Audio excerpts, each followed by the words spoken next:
লেখিকা অনিন্দিতার জটিল সমীকরণ।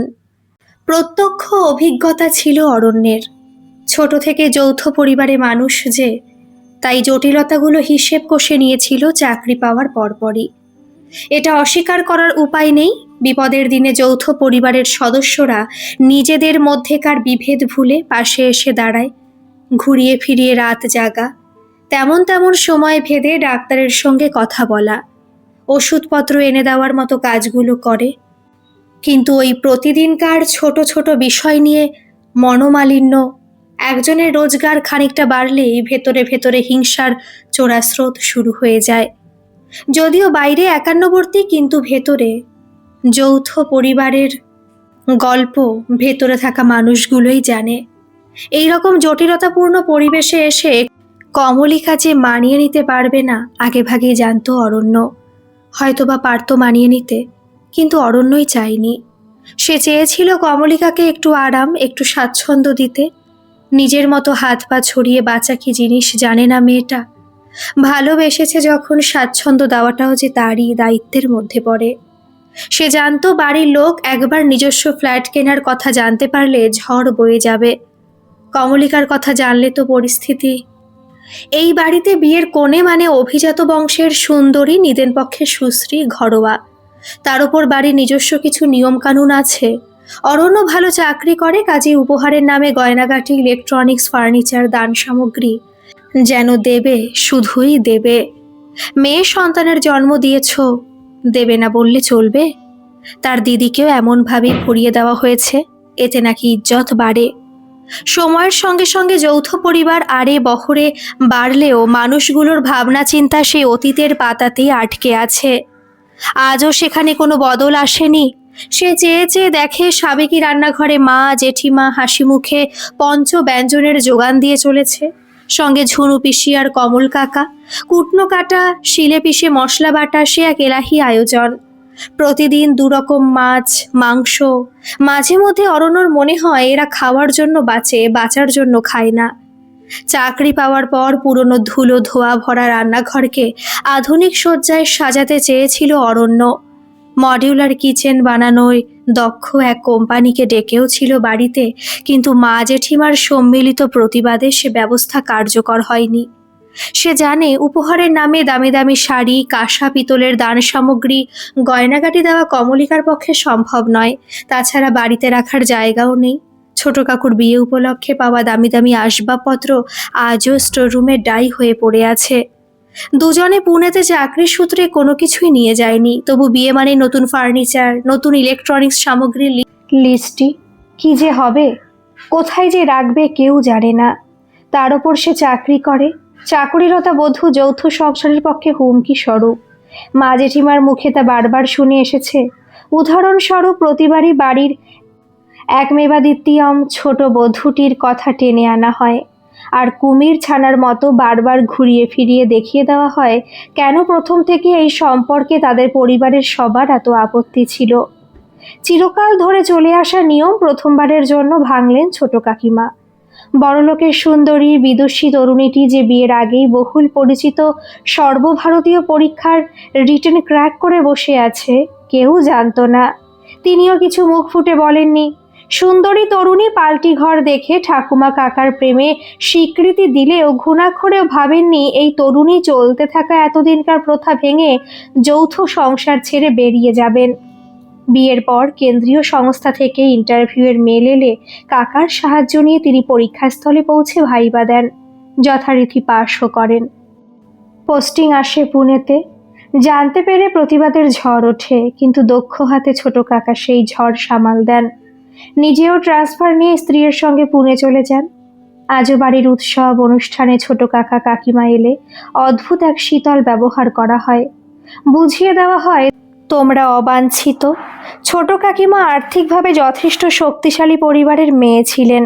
তার সঙ্গে যদি এমনটা হয়, তাহলে মা বাপ হারা সাধারণ স্বভাবে ভীতু কমলিকার সঙ্গে এরা কি করতে পারে? ছেলের মুখে কমলিকার কথা শুনে চমকে তাকালেন চিন্ময়ী। মোটা মাইনের চাকুরিরত ছেলের জন্য ইতিমধ্যে তিনি সুন্দরী সুকেশী মেয়ে পছন্দ করে রেখেছেন। বনেদি পরিবার, পাল্টি ঘর, দেবে থবেও ভালো, কিন্তু এখন এ কি বলছে ছেলে? গম্ভীর মুখে বললেন, বড় চাকরি করে তোর বোধ হয় মাথাটাই খারাপ হয়ে গেছে। ওই মেয়ে কি এই সংসারের উপযোগী? প্রাণমিতার ছবিটা দেখ, যেমন সুন্দরী তেমনই ঘরোয়া, এমএ পাশ করেছে হিস্ট্রিতে। বাবা বড় চাকরি করতেন, একমাত্র মেয়ে, 3 তলা বাড়ি, জমি, ভবিষ্যতে সব পাবি, বাধ্য থাকবে আমাদের। বিয়েটা তুমি করেই ফেলো না মা, এত হিসেব কষে ফেলেছই যখন। তুই আমার সঙ্গে ইয়ার্কি করছিস? আমি না তোর মা হই? কোলে পিঠে করে কে বড় করলো তোকে? কে জাগলো রাত দিন? আমার কথা শোন, সামনাসামনি একবার দেখে আসবি চল প্রাণমিতাকে। ও মেয়ে কারোর পছন্দ না হয়ে যায় না। কিন্তু শেষ পর্যন্ত সবাই এই বিয়েতে রাজি হয়ে গেল। বলা ভালো, অরণ্যের অনমনীয় মনোভাব ওদের সবাইকে রাজি হতে বাধ্য করলো। দাদা আর আমি, বাড়ির 2টো ছেলে, বাড়ির ভবিষ্যৎ। আর এই বাড়িতে ছেলে মানে খুঁটি, খুঁটি ছাড়া কি কুঁড়ে ঘর হোক বা 3 মহলা প্রাসাদ, খুঁটি ছাড়া কি বাড়ির অস্তিত্ব টেকে? ইতিমধ্যে বেশ ভালো বুঝতে পারছিলাম অষ্টমঙ্গলা অবধি কমলিকার ওপর দিয়ে কি ধকল যাবে। সেন বাড়ি থেকে আনুষ্ঠানিকভাবে একবার দেখতে যাওয়ার ব্যবস্থা হয়েছিল। অরণ্যর দিদিরা, জামাইবাবুরা, দাদা বৌদি আর মা, সব মিলিয়ে গোটা 10 লোক। 1 তলা বাড়ি কমলিকাদের। এত লোকজনকে আপ্যায়ন করতে হবে দেখে কাকার মুখ গম্ভীর হয়ে গিয়েছিল। আর কাকিমা বারবার চেষ্টা করছিলেন কমলিকার বদলে যেন সে সুনন্দাকে পছন্দ করে। অরণ্যর পরিবারের সামনে সুনন্দার গুণকীর্তন যেন শেষই হচ্ছিল না। বাড়ির প্রত্যেকেই যে এমন একটা পরিবেশে ভীষণ অস্বস্তি বোধ করছিল, টের পাচ্ছিল অরণ্য। তাছাড়া কমলিকাও প্রথম থেকে চায়নি এভাবে বাড়িতে এসে দেখাশোনা হোক। এই বাড়িতে থাকে সে, বাড়ির পরিবেশ তার অজানা নয়। চেয়েছিল কোনো নামী রেস্তোরাঁয় আয়োজন হোক, তাতে অন্তত পারিবারিক সৌহার্দ্যের মুখোশটা বজায় থাকবে। এই টাকার পুরোটাই সে দেবে, কষ্ট করে হলেও। এই আত্মসম্মানের কারণেই কমলিকাকে আমার ভালো লাগে। কিন্তু পরিবারের মানুষজন, অরণ্যর প্রাচীনপন্থী পরিবার, রেস্তোরাঁয় দেখাশোনার কথা শুনে হেসে উঠেছিল। তাদের বক্তব্য ছিল খুব স্পষ্ট, হোক না মেয়ের। কাকার বাড়ি গোত্রান্তর হয়ে আসবে তো এই বাড়ির, অর্থাৎ সেন বাড়ির বউয়ের পরিচয় নিয়ে বরণ করে আনার আগে কোন বাড়ির মেয়ে আছি দেখতে যাব না। একমাত্র স্বাভাবিক লেগেছিল সুনন্দাকে। অবশ্য সুনন্দার সঙ্গে অরণ্যর আগে থেকেই আলাপ আছে, কমলিকার সূত্রে। কমলিকার মতো সুন্দরী নয় হয়তো, কিন্তু উইটি মেধাবিনী মেয়েটিকে শারিকা হিসেবে তার দারুণ পছন্দ। একদিন রেস্তোরাঁয় বসে কমলিকার অলক্ষ্যে চুপি চুপি বলেছিল, যত তাড়াতাড়ি পারেন দিদিকে নিয়ে আমাদের বাড়ি থেকে পালান। ঘরে বাইরে খাটতে খাটতে বেচারির হাড় মাস কালি হয়ে গেল। কমলিকার কাকা প্লাস্টিকের সস্তা চেয়ারে বসে আমতা আমতা করে বললেন, এতদিন ধরে ভাইজির পড়াশোনা চালিয়েছি, আজ ভাইজি রোজগেরে হয়েছে, এই সংসারে একটা টাকাও দেয় না, কিন্তু আমিও সেজন্য কিছু বলি না।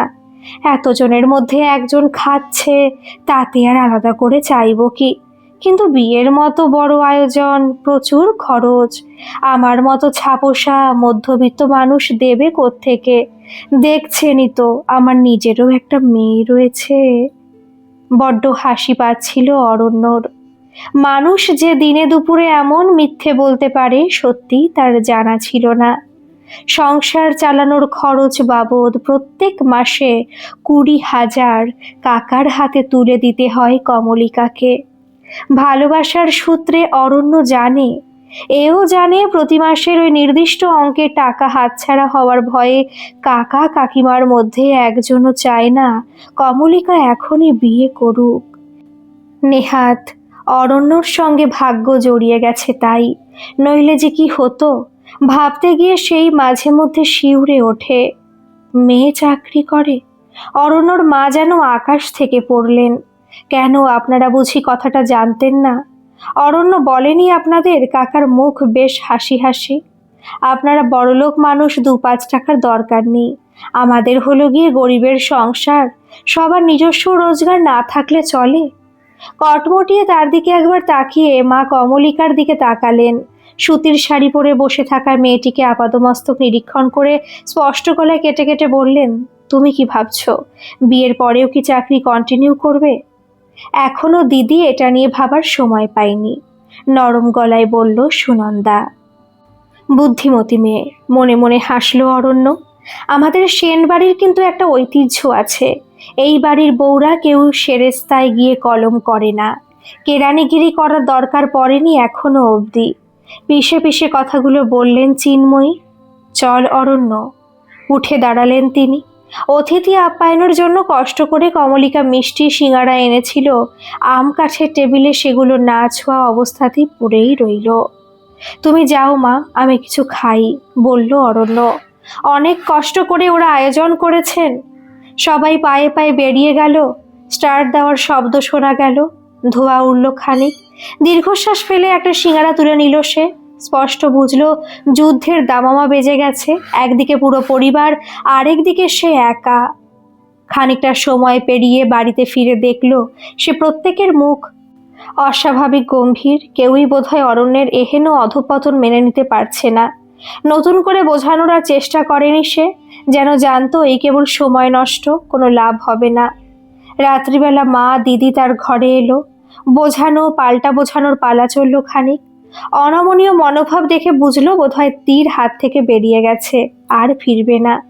বিয়ের আয়োজন চলতে লাগলো নিরানন্দভাবে। সেন বাড়ির আয়োজন, উদ্যোগে বিন্দুমাত্র উৎসাহ চোখে পড়ল না। বিয়ের দিন পার্লারে অরণ্যের দিদির কথায় যখন তার সঙ্গে সাজতে গেল কমলিকা, তখন এক মুহূর্তের জন্য হবু কনের গলা শুনবে বলে ফোন করেছিল সে। স্পষ্ট শুনতে পেল দিদি বলছে, এমন সুসজ্জিত পার্লারে এসেছো কখনো? আমার বন্ধুরা নিজস্ব, চারটা দেখ একবার। আর পাশের অঙ্কগুলো, ভাইয়ের টাকা ছাড়া নিয়মিত অ্যাফোর্ড করার মতো যোগ্যতা আছে তো? কি দেখে যে ভাই তোমাকে পছন্দ করলো। ফোনটা নামিয়ে রাখলো অরণ্য। কারুকাজ করা দামি পাঞ্জাবিতে হাত বুলিয়ে বসে রইল চুপচাপ। ভীষণ রকমের খারাপ লাগছিল তার। বিয়ে মানে তার কাছে দায়িত্ব নেওয়া, ভাত কাপড়ের নয়, সম্মানের, ভালোবাসার, আগলে রাখার। সে কি পারবে কমলিকার সম্মান রক্ষা করতে, আগলে রাখতে? ভালোবেসে কখনো কি কেউ কাছে টেনে নেবে তাকে? বদলাবে এই সংসারের চেনা চালচিত্র? আত্মনির্ভর ছোট কাকি এত বছরে যে পরিবর্তন আনতে পারেনি, পারবে কি কমলিকা দূরত্ব ঘোচাতে, চিন্তাধারায় বদল আনতে? জানে না সে, তবে আশা তো করতেই পারে। সাদামাটা বিয়ের আয়োজন দেখে আত্মীয় স্বজনদের মধ্যে ফিসফিস গুজগুজ হলেও অনন্যর সামনে দাঁড়িয়ে শক্তভাবে কেউ কিছু বলতে পারেনি। যেখানে বাড়ির ছেলে শক্ত, সেখানে মেয়েটির জন্য পরিবেশ আপনা আপনি সুন্দর হয়ে ওঠে। কান্না বড় সংক্রামক, তাই যাওয়ার সময় জল এলো কমলিকার চোখে। চোখের পাতা ভিজল অরণ্যর, কাঁদতে কাঁদতে বাড়ি ছাড়ল সে। ভাত কাপড়ের দায়িত্ব নেওয়ার সময় সমস্ত আত্মীয় স্বজনের মাঝে দাঁড়িয়ে স্পষ্ট ভাষায় বলল অরণ্য, ভাত কাপড়ের দায়িত্ব তুমি নিজেও নিজেরটা নিতে পারবে দিব্যি, কিন্তু এই অচেনা পরিবেশে একদল অচেনা মানুষের মাঝে তোমায় ভালো রাখার দায়িত্ব নিলাম আজ থেকে। শপথ নিলাম যে কোনো পরিস্থিতিতে পাশে থাকার। আত্মীয় স্বজনদের মধ্যে আবারও গুজগুজ ফুসফুস শুরু হয়ে গেল। সেন বাড়ির উত্তর প্রজন্মের একই রূপ। হঠাৎ করে মাথাটা চক্কর দিয়ে উঠল চিন্ময়ীর। তবে কি আজ থেকেই ছেলে? সোফায় হাতল ধরে বসে পড়ল সে। ছুঁচ পড়লেও শোনা যায় এমন নিস্তব্ধ পরিবেশ। তার মধ্যে হঠাৎ করে হাততালি দিতে লাগলেন ছোট কাকিমা। হেসে বললেন, এতদিনে এই বাড়ির একটা ছেলেকে দেখলাম যার মেরুদণ্ড সোজা, একজন উপযুক্ত মানুষের মতো বউয়ের পাশে দাঁড়িয়েছে, তার ভালো মন্দ খেয়াল রাখার শপথ নিয়েছে। সহ্য করতে পারেন না চিন্ময়ী, উঠে দাঁড়ান, সোজা এগিয়ে যান সেন বাড়ির উদ্দিষ্ট কুমির ছানা ছোট বউয়ের দিকে। তর্জনী তুলে বলেন, দেখো ছোট, ভালো মুখেই বলছি, আমাদের ব্যাপারে তুমি অন্তত নাক গলিও না। বিয়ের পর থেকে নিজের স্বামীকে তো ট্যাকে গুজে নাকে দড়ি দিয়ে ঘোরাচ্ছ, এখন আমার সোজা সরল ছেলেটাকেও উল্টোপাল্টা বুঝিয়ে। এতদিন নিজে যা করেছো বেশ করেছো, আমরা কখনোই সেই নিয়ে তোমাকে কিছু বলতে যাইনি। তুমিও এখন থেকে আমার পারিবারিক ব্যাপারে কিছু বলতে এসো না। যৌথ পরিবারে আবার এমন আলাদা আলাদা পারিবারিক বিষয় হয় নাকি? আপনারা যে সেদিন দেখতে গিয়ে বললেন সকলের তরে সকলে আমরা, প্রত্যেকে আমরা পরের তরে। ভরা মজলিসে সুনন্দা যে এমন কিছু বলে বসবে ঘুণাক্ষরেও আজ করতে পারেনি কমলিকা। সে চেষ্টা করলো থামানোর, কিন্তু ততক্ষণে যা ঘটার ঘটে গেছে। দামি গরদ পরা ভারী চেহারার একজন আতিয়া গম্ভীর মুখে বলে উঠলেন, বা বা মেজ বউ, ছেলে তো দেখছি একেবারে উপযুক্ত স্ত্রী পছন্দ করেছে। শ্লেষের সুরে বললেন মেজ পিসিমা, যা একখানা কথা বলেছ ছোড়দি। বোনের মুখের ভাষা শুনেই বোঝা যাচ্ছে মেয়ে কালে কালে কি রূপ দেখাবেন। আর চিন্তা রইল না বৌমা, তোমাদের যৌথ পরিবার ভাঙলো বলে। সময়ের সঙ্গে তাল মিলিয়ে চলতে না পারলে সবই ভেঙে পড়ে পিসিমা।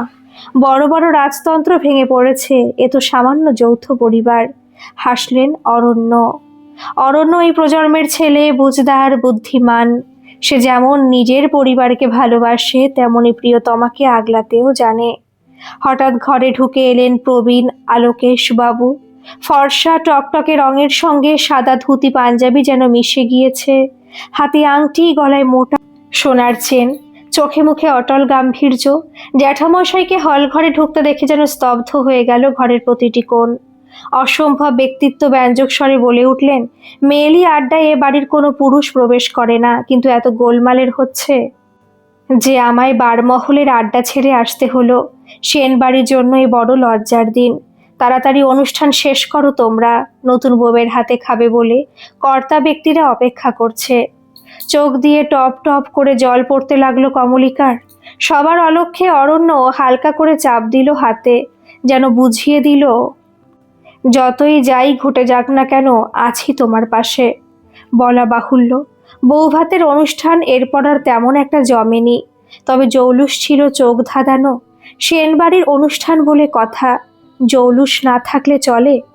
বাবা মায়ের সঙ্গে বাড়ি ফিরে যাওয়ার সময় কমলিকার কানে কানে সুনন্দা বলে গেল, একটা ভুল বাড়ি ছেড়ে আরেকটা ভুল বাড়িতে এসেছিস দিদি, খুব সাবধানে থাকিস। মানুষেরা সহজ নয়, তবে মানুষটা ভুল পছন্দ করিসনি, এই যা সান্ত্বনা। আসছি অরণ্যদা। হঠাৎই ভিড়ের মাঝে হাত দুটো ধরে ফেলে সুনন্দা। জন্মের প্রথম কয়েকটা বছর ছাড়া আমার দিদিটা একটুও সুখ পায়নি। দেখো ওকে, যেন যৌথ পরিবার টিকিয়ে রাখার তাগিদে বাকি জীবনটাও বেচারির দুঃখেই না কেটে যায়। দিন দুয়েক বাদে এক মনে লুচি বেলছিল কমলিকা। বাড়িতে মানুষ তো কম নয়। লুচি ভাজতে ভাজতে চিন্ময়ী বলে উঠলেন, বিয়ে কিন্তু হয়ে গেছে বৌমা, কথাটা মনে আছে তো? নানা কথা হয়েছে এই কদিনে, কোনটা উনি বোঝাতে চাইছেন বুঝতে পারল না সে। দাঁড়িয়ে রইল মাথা নিচু করে। দেখতে গিয়ে বলেছিলাম সেন বাড়ির বউরা পরের গোলামি করে না, তা চাকরি ছাড়বে কবে? চাকরি তো ছাড়তে পারবো না মামুনি, অনেক কষ্টে চাকরিটা অর্জন করতে হয়েছে, তার জন্য অনেক পড়াশোনা, এক্সাম। নিচু স্বরে কথাগুলো বলে লুচি বেলতে লাগলো কমলিকা। সে বুঝেছে স্পষ্ট কথা বলার জন্য সংসারে খানিক সমস্যা হলেও অস্পষ্ট কথা আরো বেশি জটিলতা ডেকে আনে। এই তো দুদিন মাত্র হলো সেন বাড়ির বউ হয়ে এসেছো, এখন থেকে আমার মুখের উপর কথা বলা শুরু করে দিলে? বলতে গিয়েও থমকে যান চিন্ময়ী। নিজের পেটের ছেলে যদি মায়ের কথা শোনে তখন পায়ের নিচের মাটি শক্ত থাকে, কিন্তু ছেলেই যদি বিরূপ হয়, বউয়ের কথায় উঠে বসে, তখন কিছু বলার আগে অনেকখানি সাবধানতা অবলম্বন করতে হয়। চিন্ময় নীরবতায় ঘরের বাতাস ভারী হয়ে উঠল। মাথা নিচু করে লুচি বেলতে লাগলো কমলিকা। সে যেন জানে ঝড় আসবে, তাই প্রতিরোধ গড়ার জন্য ভেতরে ভেতরে সে নিজেকে প্রস্তুত করতে লাগলো। কিন্তু এই মুহূর্তে ঝড়ের মোকাবিলা করতে হলো না তাকে। অদ্ভুত রকম শান্ত ছিল সেদিনের সন্ধে।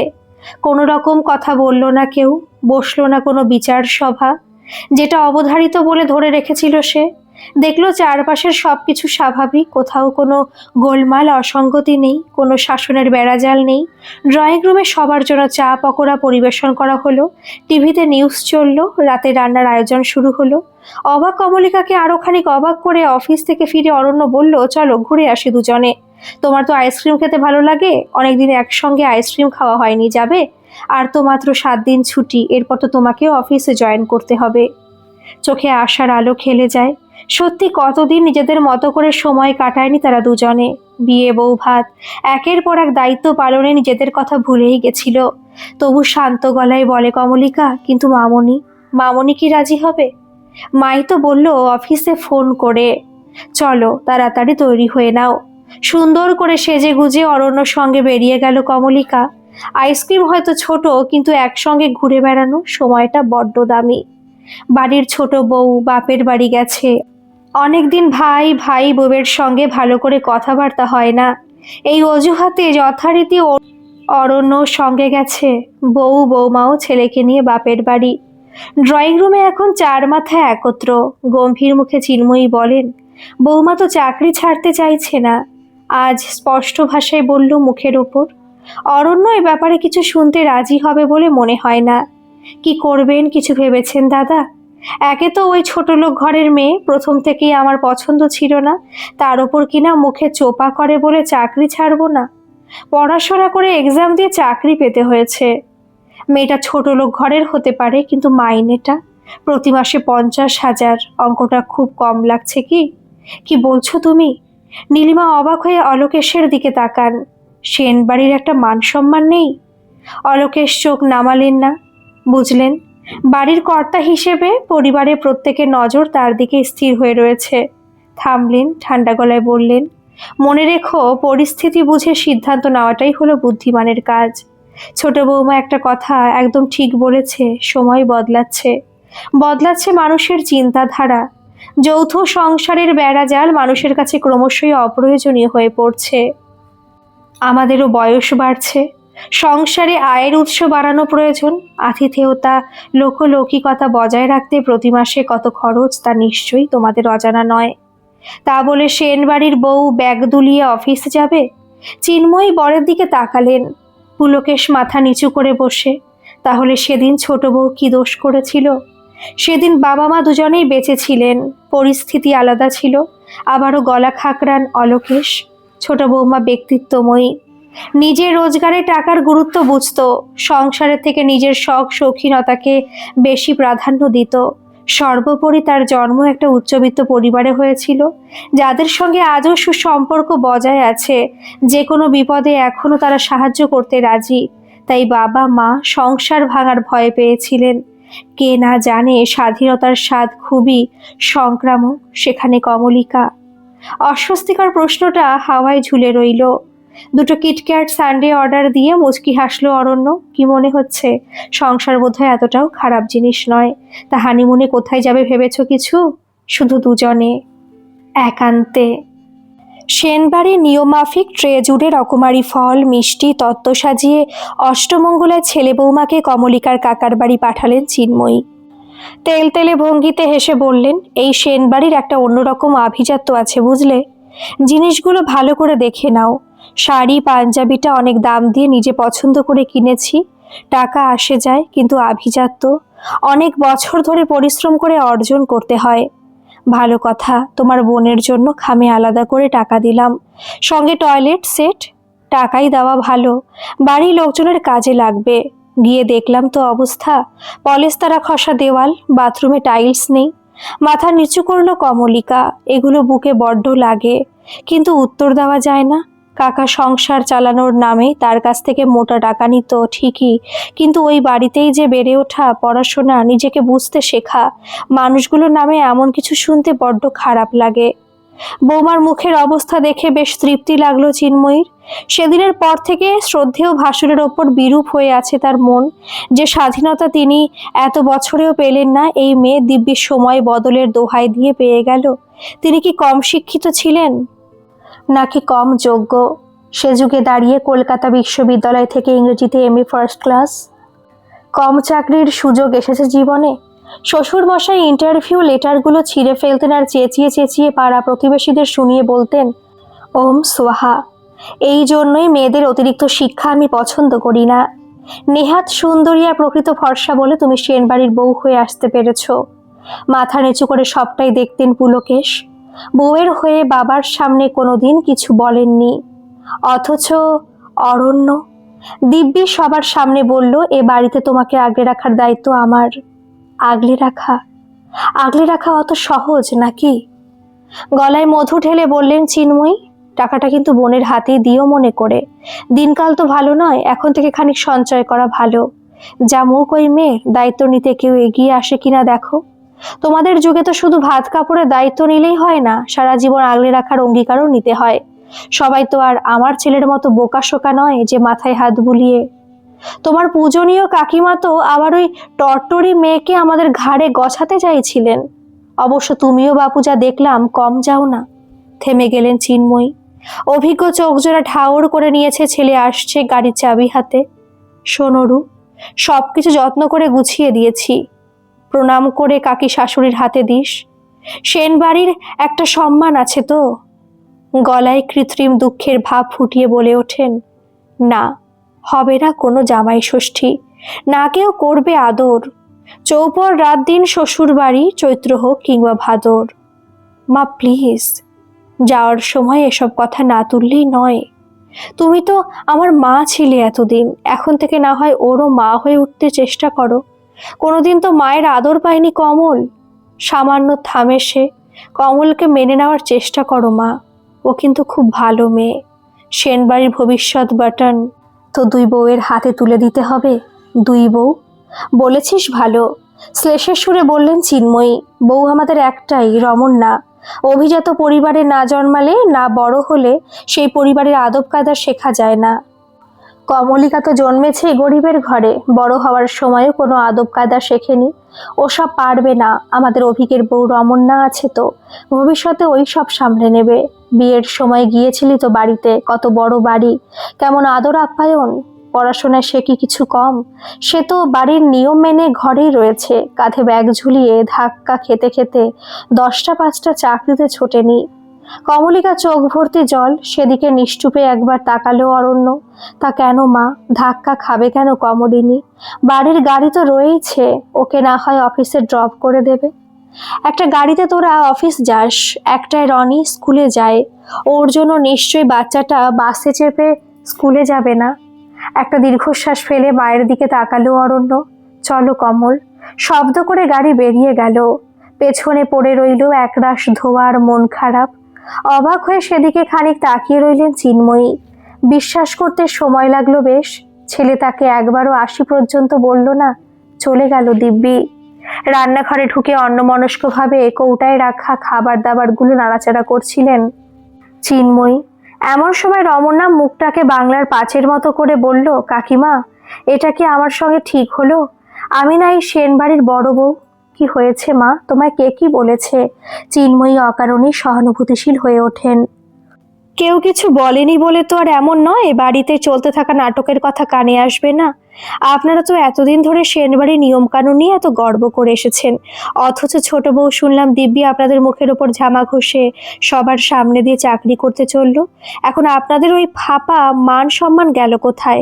খালি আমার বেলায় কি সব নিয়ম ছিল, নাকি ইতিমধ্যে নিজের ছেলের বউয়ের টাকার অঙ্ক দেখতে শুরু করে দিয়েছেন?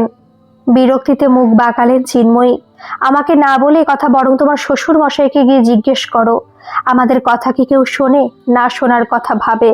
বাড়ির যাবতীয় সিদ্ধান্ত তিনিই নেন। পৌঁছে ট্রে ভরা উপহার সামগ্রী কাকিমার হাতে তুলে দিতে বাড়ির পরিবেশ একটু যেন হালকা হলো। সুনন্দার হাতে টাকা ভরা খামটা তুলে দিয়ে হাসি মুখে বলল কমলিকা, পছন্দ মতো কিছু কিনে নিস কিন্তু। এখন আর জামা কাপড় কিনে কি করব দিদি ভাই, সামনেই সব কম্পিটিটিভ এক্সাম। টাকাটা পেয়ে ভালোই হলো। এক্সাম ক্র্যাক করার জন্য একটা কোর্স কিনবো ভাবছিলাম, কিনে ফেলবো। আর শিউলির বাড়ি থেকে এই মাসে টিউশনি টাকাটা পেলেই ফর্ম ফিল আপটা সেরে নেব। বুঝলি তো দিদি ভাই, মোটামুটি একটা চাকরি পেয়ে গেলে আর এই দিনগত পাপ ক্ষয় নিয়ে চিন্তা করতে হবে না। বড় বড় কথা শিখেছিস তো এই কদিনে। বিয়ে হয়েছে বলে কি আমি আজ থেকে তোদের কাছে পর হয়ে গেছি, যে একেবারে পড়াশোনা ছেড়ে চাকরির পেছনে হন্যে হয়ে দৌড়াচ্ছিস? এখন আরো ডিগ্রি বাড়া, মন দিয়ে পড়। জানিস তো মাইনের অঙ্ক ডিগ্রির সঙ্গে সঙ্গে বাড়ে। অতীত পেরিয়ে এসেছে দিদি ভাই, এখন আর শিক্ষাগত যোগ্যতা দিয়ে চাকরি মেলে না, তাই কলেজ ইউনিভার্সিটির আসনও ফাঁকা যায়। এখন যদি ভালো কোনো প্রশিক্ষণমূলক কোর্স করা যায় কিংবা কম্পিটিটিভ এক্সামের ট্রেনিং নিয়ে মোটামুটি একটা চাকরিও ক্র্যাক করা যায়, তবেই ভবিষ্যৎ নিয়ে তেমন একটা চিন্তা থাকে না। প্রাইভেট জবে টাকা আছে কিন্তু ভরসা। তুই যদি এখনো বসে বসে উচ্চশিক্ষার জন্য ট্রেনিং নিতে যেতিস, তাহলে কি বেতনের চাকরি জুটতো, নাকি সংসারে এতটা সাহায্য করতে পারতিস? এতদিন তো চলো নির্ভরশীলতা ভাঙিয়ে। এবার যে নিজের পায়ে দাঁড়ানোর সময় এসেছে দিদিভাই। ফেরার পথে বাজার দেখে গাড়ি থামিয়ে দুরকম মাছ মাংস কিনে নিয়েছিল অরণ্য। তত্ত্ব হিসেবে মিষ্টি ফল তো সঙ্গে আছেই। বেশ একটু লজ্জা লাগলেও মনে মনে কমলিকা অরণ্যের বিচক্ষণতার তারিফ না করে পারেনি। মনে মনে সেও জানতো বাড়িতে নতুন জামাই আসার খুশিতে কাকিমা মোটেই তেমন কিছু আয়োজন করবে না, বরং মাস গেলে অতগুলো টাকা হাত থেকে চলে যাওয়ার দুঃখে, তার উপর নিজের মেয়েকে এমন একটা স্বার্থহীন ছেলের সঙ্গে বিয়ে না দিতে পারার অশান্তি, কে জানে ও বাড়িতে গিয়ে কি পরিবেশে দেখতে হবে।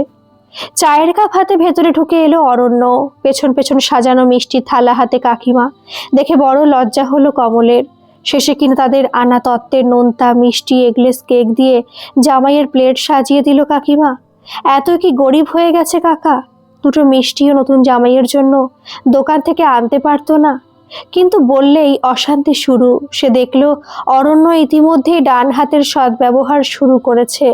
হেসে বলল, কাকিমা, আসলে এসব সাধারণ দোকানের মিষ্টি খাওয়ার তো অভ্যেস নেই তোমাদের, তাই আর দিলাম না। তুমি নিশ্চয়ই নামি দোকানের মিষ্টি ছাড়া মুখে তুলতে পারো না। তেমন কোনো বিষয় নেই কাকিমা, পড়াশোনার জন্য হস্টেলে থাকতে হয়েছে বেশ কিছু বছর। সেই দিনগুলোই অখাদ্যত পাত ভেসে যাওয়া ডাল আর অনুবীক্ষণ যন্ত্র দেখা যায় এমন পিসের মাছ খেয়েছি যে এখন সব রকম অভ্যেস হয়ে গেছে।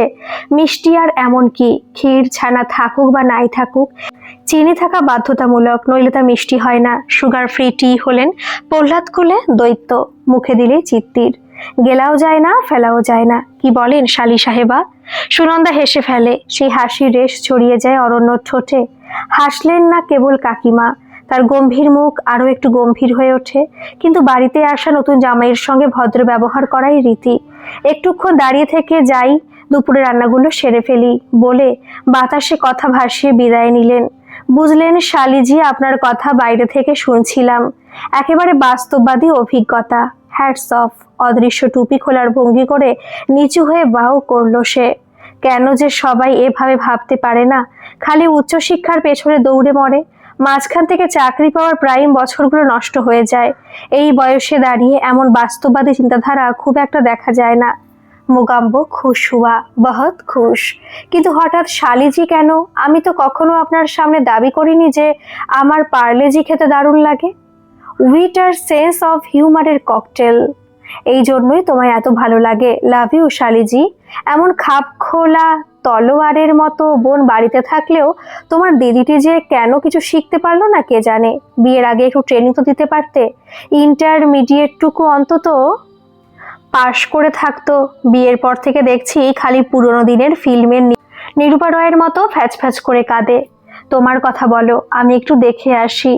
কাকিমা হয়তো একা হাতে রান্নাঘরের সবকিছু সামলাতে পারছে না। অস্বস্তিকর প্রশ্ন এড়াতে রান্নাঘরকে সবচাইতে নিরাপদ আশ্রয় বলে মনে হয় কমলিকার। জীবন থেকে পালালে চলে না রে দিদি ভাই। হঠাৎ অদ্ভুত শান্ত হয়ে যায় সুনন্দার গলা। জিজু, আপনি কিন্তু সবার সামনে দায়িত্ব নিয়েছিলেন দিদিকে আগলে রাখার। আমাকে নিজের দায়িত্বের কথা কাউকে স্মরণ করাতে হবে না। যেদিন দেখবো জল একেবারে মাথায় উঠছে, সেদিনই ফ্ল্যাটে শিফট করে যাব। সে তোমার দিদি যতই একসঙ্গে থাকার জন্য কান্নাকাটি করুক, মানুষ আগে তারপর নিয়ম। অবাক হয়ে স্বামীর দিকে তাকিয়ে থাকে কমলিকা। এত দৃঢ়তা অরণ্যর মনে, তাকে ভালো রাখার এত তাগিদ। এমন দৃঢ়চেতা কবে হতে পারবে সে? দুপুরের সিরিয়ালগুলো রিপিট টেলিকাস্ট দেখা নীলিমার অনেক দিনের বদ অভ্যেস। দুপুরে খেয়ে উঠে ভাত ঘুম দেওয়া কোনোদিনই পছন্দ করেন না অলোকেশ। সাধারণত বাড়ির ড্রাইভার ভাত নিয়ে যায়, নইলে ব্যবসার কাছ থেকে খানিক ফুরসত পেলে ভাতটুকু বাড়িতে এসে তরিবত করে খেয়ে যান। শুধু তো ট্রান্সপোর্টের ব্যবসাই নয়, সুদের ব্যবসাও আছে তার। সন্ধেবেলা বাইরের ঘরে কাগজপত্র নিয়ে বসেন। কত অভাবী দুস্থ মানুষ সাধের গয়নাগাটি দলিলপত্র নিয়ে টাকা কর্জ করে। প্রথম প্রথম বলেছিলেন নীলিমা, এ কি ভালো, আমাদের তো অভাব নেই, এ ব্যবসা তুমি ছেড়ে দাও। বাড়ির বউ বাড়ির মতো থাকবে, আর কখনো যেন পুরুষ মানুষের কাজকর্ম নিয়ে মতামত নিতে না দেখি। সেই থেকে চুপ হয়ে গেছেন নীলিমা। দাপুটে স্বামীর কারণে তারও দুপুরের ঘুমের বদ অভ্যেস নেই, কিন্তু সারা সকাল রান্নাঘরে গ্যাসের সামনে দাঁড়িয়ে সবার পছন্দের রান্না করার পর দুপুরে কোমরটায় বেশ ব্যথা হয়। শরীরটা এলিয়ে এসির আরামে বসে চলমান পারিবারিক কুট কাচালি উপভোগ করতে মন্দ লাগে না। এইটুকু সময় নীলিমার একান্ত নিজস্ব, কিন্তু আজ তার ব্যত্যয় হলো। আর চোখে দেখলেন বৌমা রমন্যা মৃদু গলা খাকড়ে ঘরে ঢুকছে। টিভির ভলিউম কয়েক ধাপ নামিয়ে দিলেন তিনি।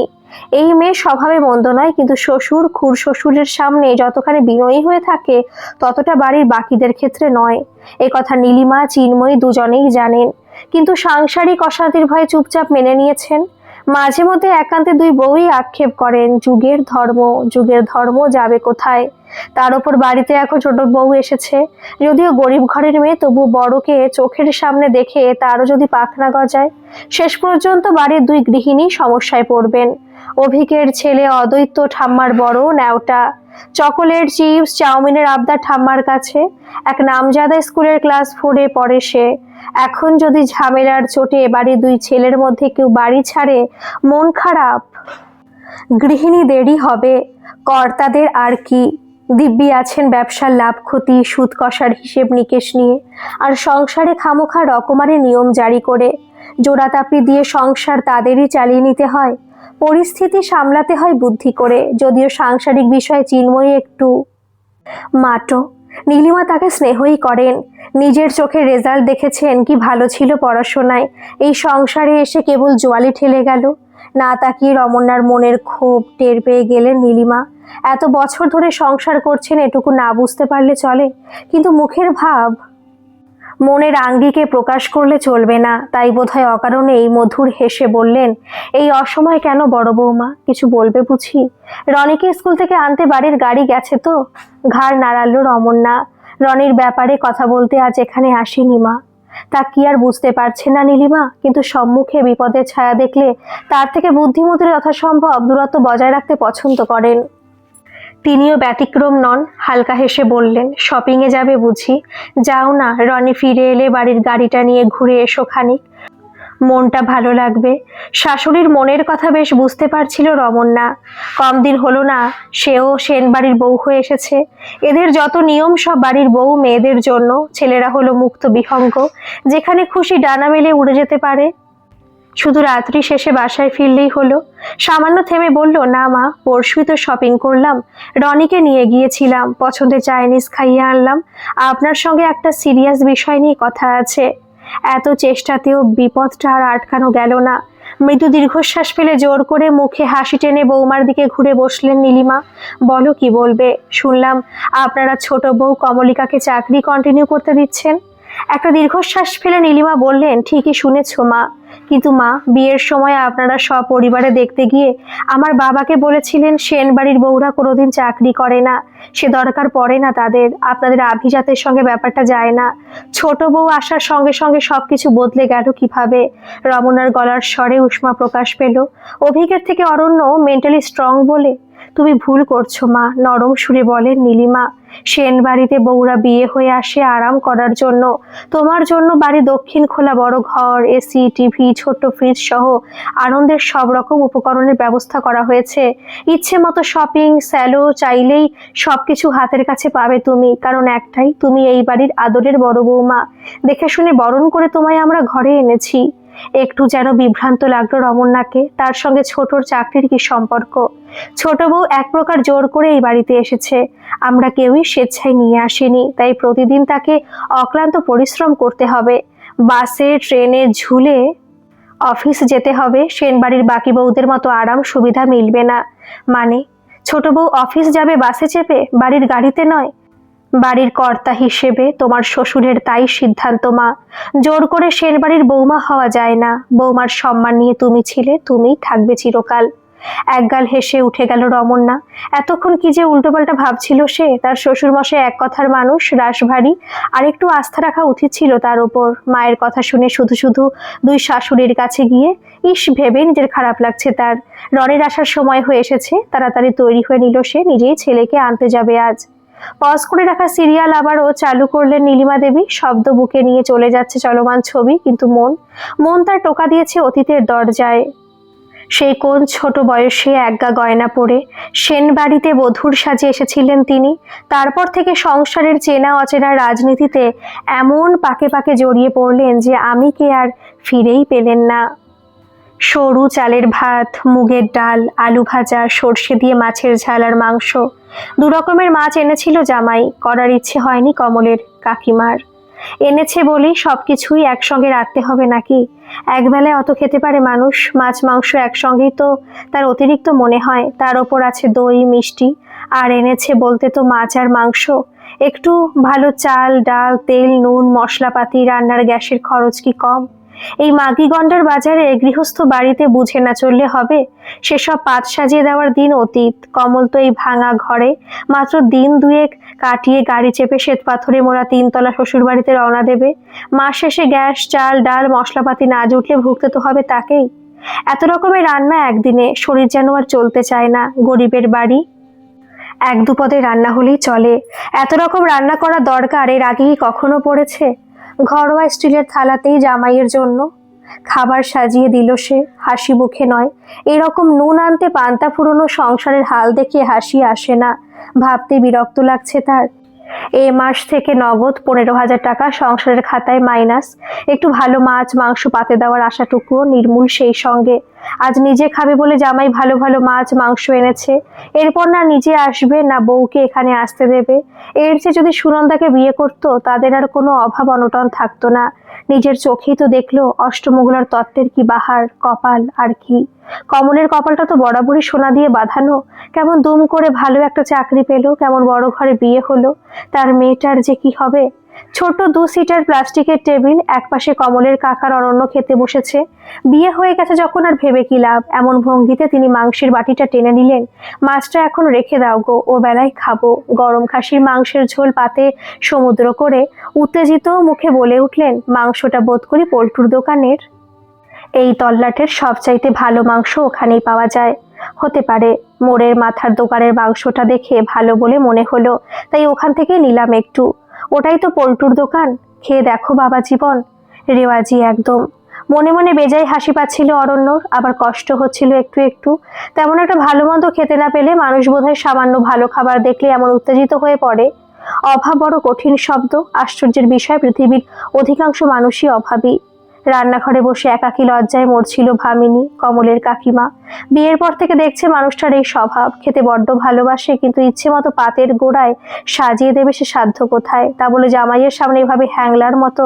ভেবেছিল একবার কমলিকার সামনে মাস গেলে 15,000 টাকার কথাটা তুলবে, আর মাঝে মধ্যে এ বাড়িতে আসতে বলবে। বড়লোক বাড়ির বউ হয়েছে এখন, খালি হাতে আসবে না নিশ্চয়ই, কিন্তু সামনে বসে এই যা ছোচামি শুরু করেছে, কথাগুলো কি আর বলে উঠতে পারবে? সুনন্দা আর কমল রান্নাঘরের পাশের এক ফালি জায়গাটায় বসেছিল। রাতে সুনন্দা ওই ক্যাম্প খাটেই শোবে। বাড়িতে নতুন জামাই আসার কারণে নিজের ঘরটা সে দিদি জামাইবাবুর জন্য ছেড়ে দিয়েছে। কমলের দিকে তাকিয়ে চাপা গলায় বলল, তুই একটু সাবধানে থাকিস দিদি। ওরা বড়লোক হতে পারে, কিন্তু মানুষ ভালো নয়। তবে অরণ্যদা আছে তোর সঙ্গে, এই যা শান্তি। দেখবি ঢাল হয়ে সব সময় আগলে রাখবে। হালকা হেসে কমলিকা বোনের হাতে চাপ দিল, অর্থাৎ সে জানে। সামান্য থেমে বলল সুনন্দা, তোর চাকরিটা ওরা কন্টিনিউ করতে দেবে তো? নাকি সেনবাড়ির আদর্শ বউ হয়ে ওঠার লড়াইয়ের প্রথম ধাপ গৃহবধূত্বে অভিষেক? না রে, চাকরিটা অনেক কষ্ট করে আমায় পেতে হয়েছে। কেউ চামচে করে আমার মুখের সামনে তুলে দেয়নি। শাশুড়ি মার সামনে আমি স্পষ্ট করে বলে দিয়েছি, কোনোভাবেই চাকরি ছাড়তে পারবো না। আমার বড্ড ভয় লাগে রে, সেই দিনগুলোর কথা ভেবে। হাজার চেয়েও ভুলতে পারি না। শক্ত বিছানায় নির্ঘুম রাত কাটানোর পর ভোর 5টায় অরণ্য বলল হাসি মুখে, ওঠো, আর কত ঘুমাবে, যেতে হবে যে। এমন বিছানায় শোয়া অভ্যেস আছে কমলিকার। সে দিব্যি একপাশ ফিরে গুটিসুটি হয়ে ঘুমোচ্ছিল। ঘুম চোখে উঠে বসে বলল, কোথায় এত সকালে, কোথায় যাব?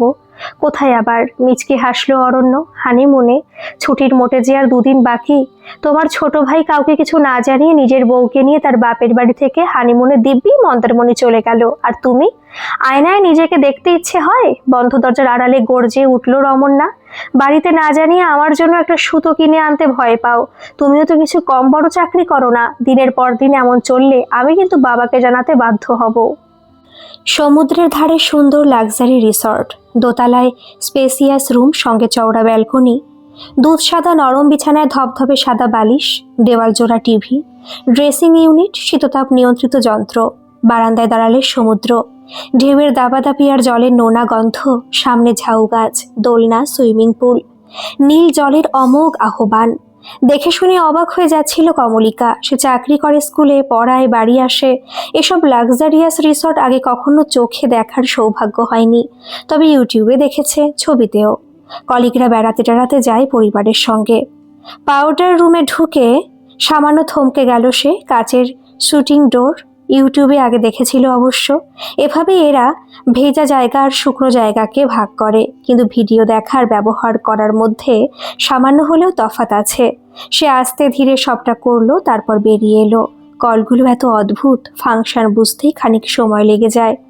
রিসর্টের তরফ থেকে প্রোভাইড করা বাথরোব জড়িয়ে বেরোতেই খাটে শুয়ে চোখ নাচালো অরণ্য। এই ক্ষুদ্র সাম্রাজ্য তোমার পায়ে নিবেদন করলাম মহারানী, তবে মাত্র 2 দিনের জন্যই। ফ্রিজে cold drinks, coffee, fruit juice, আরও কি সব আছে, খাবে নাকি? ফ্রিজ কোথায় এখানে? অবাক হলো কমলিকা। এই ছোট্ট কালো বাক্সটা বুঝি চোখে পড়ছে না? এসো আমার পাশে, একটু একসঙ্গে মধুচন্দ্রিমা উপভোগ করি। সে ততক্ষণে হাঁটু গেড়ে ছোট্ট কালো বাক্সটার সামনে বসে পড়েছে। সত্যি তো, এটা ফ্রিজ। এতটুকু ফ্রিজ কোন কাজে লাগে? আহা, আমাদের মতো কাপেলদের কথা রিসর্ট কর্তৃপক্ষ ভাববে না তো কে ভাববে? গরম লাগলে শীতল পানীয়র জন্য অর্ডার দিতে হবে না রুম সার্ভিসে? আরে ওরাও বোঝে কপত কপতির প্রেমের মরশুমে খাবার দাবারের মতো তুচ্ছ জিনিসের কথা মনে করিয়ে বাধা দিতে নেই। তার চেয়ে অবাধ পানীয়, শীতলতার আশ্বাস। বলার ঢঙে হেসে ফেলল কমলিকা। সেই 7 সকালে বেরিয়েছি, পেটে ছুঁচোর দল ডন বই ঠক দিচ্ছে। পেটে কিছু দেওয়ার ব্যবস্থা করো। ইলিশ খাবে? এখানে দারুণ ইলিশ পাওয়া যায়। ইলিশ? কমলিকার মুখ বিবর্ণ হলো। সে তো অনেক দাম। হানিমুনে বর খাওয়ালে খেয়ে নিতে হয় সুন্দরী, তারপর নরম বিছানায়।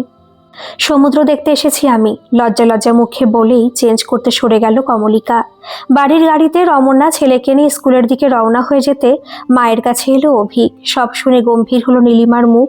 এমনটাই অবশ্য তিনি আশা করেছিলেন, তবে জল যে এত তাড়াতাড়ি মাথার ওপর দিয়ে বইবে কে তা জানতো। সংসার বাঁচাতে যত তাড়াতাড়ি সম্ভব কিছু একটা করতে হবে। সান্ত্বনা দিয়ে ছেলেকে অফিস পাঠিয়ে চিন্ময়ের ঘরে গেলেন তিনি। দরজার হালকা টোকা পড়ল। ছোট, আসবো একবার। বউকে নিয়ে ছেলের আদিক্ষেতায় মরমে মরেছিলেন চিন্ময়ী। টিভির পর্দায় চোখ থাকলেও বেশ বুঝতে পারছিলেন সেনবাড়িতে এবার একটা প্রলয়ঙ্করী ঝড় উঠবে। সেই ঝড়ে টালমাটাল হয়ে যাবে তাদের যৌথ সংসারের যত্নে সাজানো নৌকাখানা। ওই মেয়ে, ওই ছোট লোক ঘরের মেয়ে যেদিন থেকে সেনবাড়িতে পা রেখেছে সেদিন থেকে তিনি সর্বনাশের পদধ্বনি শুনতে পেয়েছেন। তুই নিশ্চয়ই জানিস ছোট, আজ কেন আমি এ ঘরে এসেছি। জল মাথার ওপর দিয়ে যাওয়া শুরু হয়েছে। এখনই বাদনা দিতে পারলে ভাঙন অবশ্যম্ভাবী। চিন্ময় নিশ্চুপে ঘাড় নাড়লেন। পরিস্থিতি বিচার করে যদি কোনো সিদ্ধান্ত নিই সংসারের ভালোর জন্যই নেব। সে আস্থা আছে তোর? বিয়ের পরদিন থেকে আজ অবধি তো তোমার ছত্র ছায়াতেই থাকলাম বর্দি। কোনো অনিয়ম হতে তো দেখিনি কখনো। আমি পুরোপুরিভাবে তোমাদের সঙ্গে আছি। বড় একটা দীর্ঘশ্বাস ফেললেন নীলিমা। আর পুলকেশ, বৌদির অবাধ্য হতে দেখেছ কখনো? দুপুরে থমথমে মুখে খেতে এলেন আলোকেশ। পাতে ডাল ঢেলে আনমনে ভাত মাখতে মাখতে বললেন, বিয়ের পর থেকে অরণ্য কিন্তু বড্ড বাড়াবাড়ি শুরু করেছে। চুপচাপ পাশে বসে আছেন নীলিমা। সেনবাড়ির নিয়ম, পুরুষদের খাওয়ার সময় মেয়েদের পাশে বসতে হয়। এতে পুরুষ বোঝে তার যত্নে নারীর খামতি নেই। সে তার সুবিধার অসুবিধা নিয়ে সদা সতর্ক। সেদিনের পর থেকে তিনি শুধু শুনেছেন, মুখে কিছু বলেননি। বরাবরই কৌশলী তিনি, তাই সাংসারিক রাজনীতির ময়দানে দাঁড়িয়ে উপযুক্ত চাল চালতে অসুবিধা হয়নি কখনো। দেওর বৌমার অন্ধ আনুগত তো ছিলই, যদিও তিনি কখনো তার অন্যায় সুবিধা নেননি। কি হলো, কিছু বলছো না যে? আমি তো কিছু বললাম নাকি? ঝাঁঝিয়ে উঠলেন অলোকেশ। এক্ষুনি অরণ্যকে ফোন করে বলছি, অনেক হয়েছে বেয়াদবি, এক্ষুনি যেন সে বাড়ি আসে। আমরা সবাই বাড়িটা চাবি দিয়ে ঘুরতে চলে যেতে পারি, বলে উঠলেন নীলিমা। কি পাগলামি করছো? মাথাটা কি পুরোপুরি গেছে?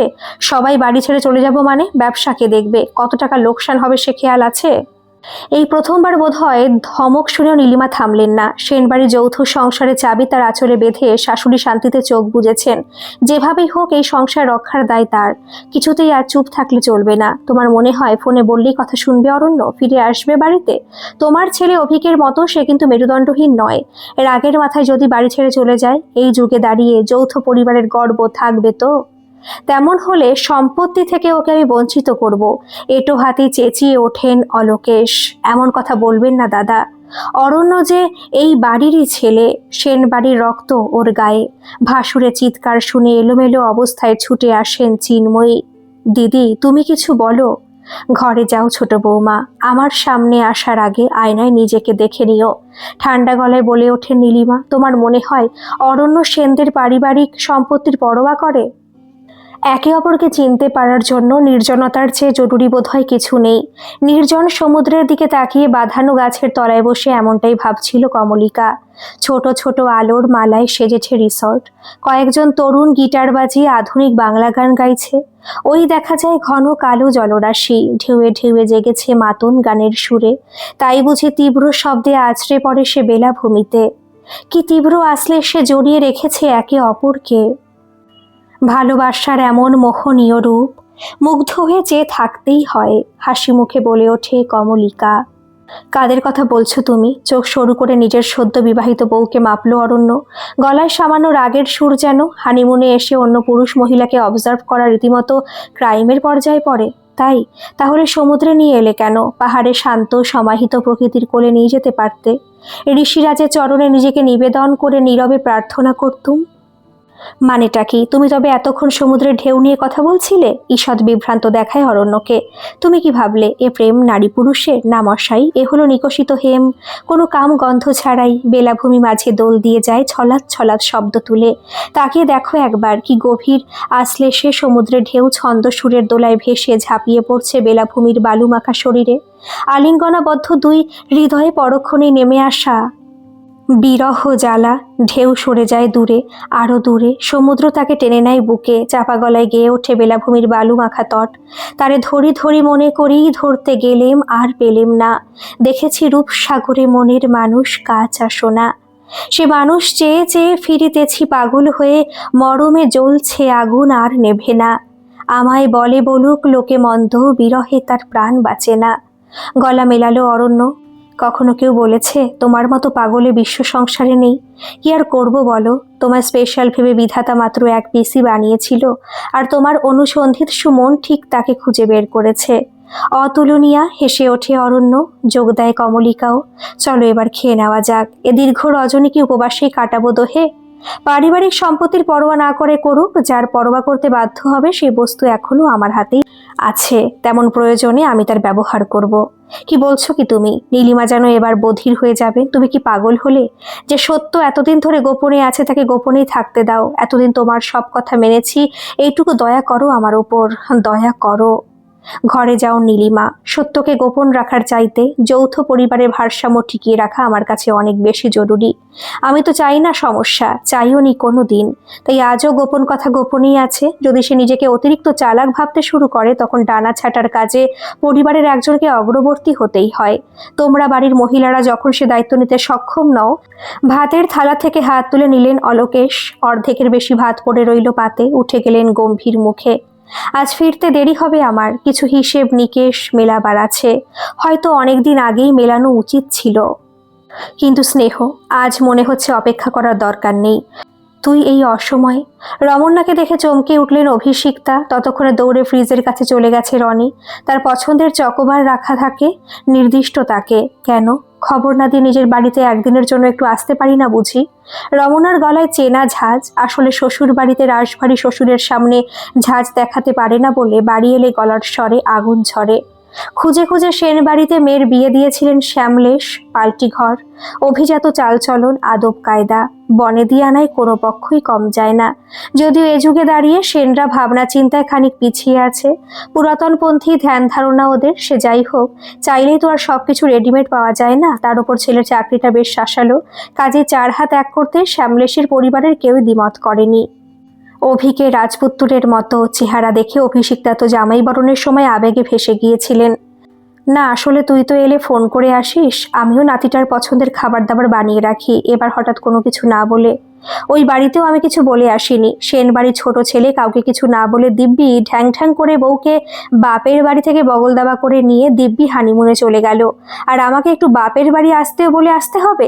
সবার জন্যই নিয়ম সমান হওয়া উচিত। আমিও অভিকে স্পষ্ট ভাষায় বলে দিয়েছি, বাড়ির ছোট ছেলে বউ যদি নিয়ম না মানে বড় বৌমা হিসেবে আমিও আর কিছুটি মানব না।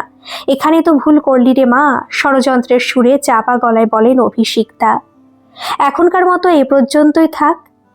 এই গল্পের পরবর্তী পর্ব আমি কালকে আপলোড করব। আপনাদের গল্পটা কেমন লাগছে অবশ্যই কমেন্ট করে জানাবেন, আর ভালো লাগলে একটা সাবস্ক্রাইব করে আমার পাশে থাকবেন। ধন্যবাদ।